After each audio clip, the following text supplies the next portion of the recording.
python. As you do. Yeah. Quite popular, isn't it? A lot of people got. Can you throw sticks with them, that sort of thing? I mean, where's the entertainment factor? Look at them, I think. Anyway, Otterdal still going well in that shot put. Now back on the track. It's the women's 800 metres. A really mouth-watering race here because of how well people are running here. We've got the two Scots, Laura Muir and Jemma Reekie, the two training partners. Pacemakers on the outside. And Saka will do the pace. Vandy's in and try and get under 2 minutes for the first time. Laura Muir's done that numerous occasions, of course.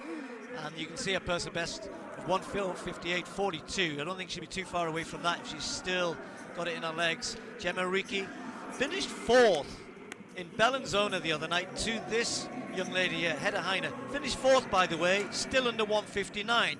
3 women, including Hoffman. Massive chunk that she's taken off her personal best this year. She's got better and better and better. Hedda Heine and Hoffman running under 1:59 with Jemma Reekie. Yarrigo, who's capable of the big times as well, not under 2 minutes this year. Alex Bell as well. So this is a very, very high quality field. The question is, how fast can they go? Herring was in Berlin in the 1500 the other day with the last race that Laura Muir ran. Laura Muir won on Sunday, so she just might be a little bit fresher after that hard 800 in Bellinzona just 2 nights ago.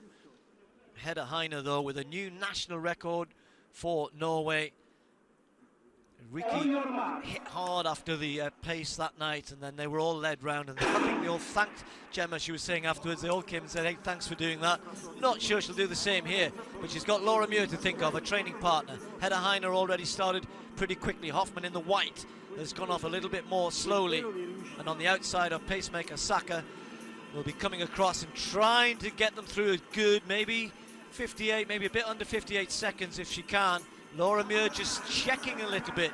Nobody really wanting to go with this pace here. Jemma Reekie and Muir leading them, and they're not latching onto the back of the pacemaker, which is a little surprising. Well, no, Jemma Reekie there, second place, and Saka, the pacemaker, maybe has gone off a little too quickly. Nobody really keen to go with it. I think Jemma Reekie has found herself on the front, but she looks a little reluctant about it, doesn't she? As you said, Steve, in her last race, she was a pacemaker for the last 300 or so, and then they came past her, but a lead of some 10 metres or so is really not much use to anybody as they approach the bell here, and it is, well, it's not that quick. 59.36 for her. The pack will have gone through in outside 60. They really have languished around that second half. No, and Edwards is the one who's come round because it's just so slow. They've all just been watching and waiting. Jemma Reekie didn't want to be hanging out there as she did the other night. Hedda Heine there. Laura Muir's just decided as Yarrigo comes on her outside to give a little bit of a nudge. I'm getting in a box here, I need to get out. So Edwards, with all the big names really there, queuing up. Laura Muir now starting to push, needs to get this moving. Hedda Heine following Jemma Reekie. Alex Bell trying to make a move as well. Hoffman absolutely nowhere after a fast run the other night. But it's Laura Muir, and here again goes Jemma Reekie, a training partner. Muir will perhaps try and come back again, and Hedda Heine's not out of this. Looks fresh, looks good. Chasing Jemma Reekie home again. And Reekie striking out, but she's got a good meter. Is that enough this time? Hedda Heine not making inroads. And it's going to be Jemma Reekie's win this time. It's not going to be a quick race, but Jemma Reekie gets in. Hedda Heine, then Muir, and then finishing very, very quickly, Christina Herring. 1:59.77. Quick last lap, much quicker. That was a completely different type of way to run sub 2 minutes. Went out very slow at the front. When you consider the pacemaker, as Tim was saying, was 59.36, they would have been closer to 61 seconds, maybe 60 and a half, roundabout there, I would have thought, Tim. Yeah, and strange race that one, Steve. We're all expecting it to be so quick. Laura Muir, ironically, after not having raced for a few days, didn't look that fresh. Great run for Jemma Reekie, though, to exact revenge upon 3 ladies who beat her just a couple of days ago. Now, 6 metres, he's already set a meeting record. 6:15. This will be a world outdoor record, unofficial world outdoor record, because there is no such thing according to the world governing body. Oh yes! Oh, that is the highest vault in history outdoors. The camaraderie amongst these men who have to cope with it. around the circuit with those massive sets of poles. And it is such a tough job for them. Frequently hear about their poles getting damaged.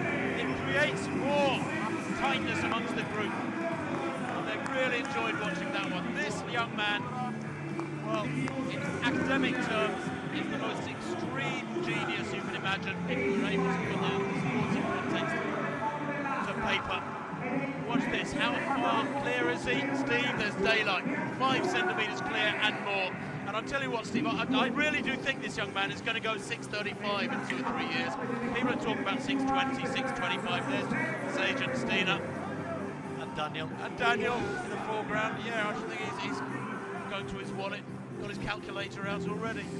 You know, I mean, we all love him. Everybody loves him, and we're not making this up. You know, there he goes and gets a hug from Daniel and Stina as well. I think at lunchtime, you know, all the pole vaulters were sitting having lunch together.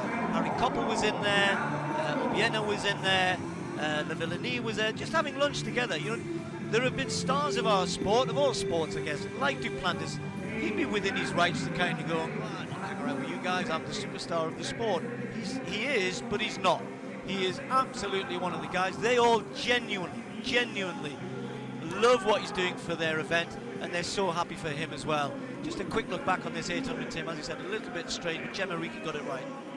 She did get it right, yeah, and I thought, you said Hinner here looks very relaxed coming off the bend, but Jemma Reekie timed it here. She saved enough for the home straight. She didn't do that a couple of nights ago in Bellinzona, but here she did, and she carries on pumping hard with that accentuated arm action of hers. Wins by 3 metres. Laura Muir hung on pretty well for 3rd place. There's pretty useful times in that one, considering they were way outside 60 seconds at 400 metres. The pacemaker, I mean, I want to say, I'm tempted to say she didn't do a good job, but actually she went through slower than was requested and was still 6 or 7 metres clear. Yeah, when I looked over at 200, you see the gap there, and they're all lining up. You know that's a conscious decision. I'm not going to be the one to lead everybody else out. Reekie and Muir making, you know, not a wall. They were happy to do that. Edwards was the one who came round at the bell, got it moving. Reekie, though, absolutely perfectly judged, tacked hard early enough to get ahead of Heine. She got the win. Laura Muir hanging on for 3rd, just ahead of the fast-finishing Herring. Well, that pole vault clearance of 6:15 by Duplantis, in one respect, brings an era to an end. The outdoor